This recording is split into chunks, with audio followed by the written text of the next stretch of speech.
l'iniquité de la race humaine fut déposée sur Christ en tant que substitut pour nos péchés.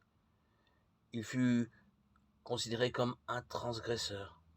Ainsi il put racheter tous les transgresseurs et les soustraire au jugement de la loi. La culpabilité de chaque descendant d'Adam de toute génération se faisait pressante sur son cœur.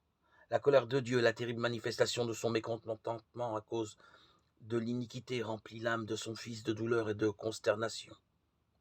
Le retrait de la face du Père de devant le Sauveur en cette heure d'angoisse suprême transperça son cœur d'une tristesse que les êtres humains ne pourront jamais entièrement comprendre. Chaque tourment que le Fils de Dieu endurait sur la croix, les gouttes de sang qui coulaient de sa tête, ses mains et ses pieds, les convulsions d'agonie qui tourmentaient son corps, et l'angoisse indicible qui remplit son âme quand son Père lui cacha sa face, nous parle en disant « C'est par amour pour vous que le Fils de Dieu consent à porter ces crimes terribles sur lui.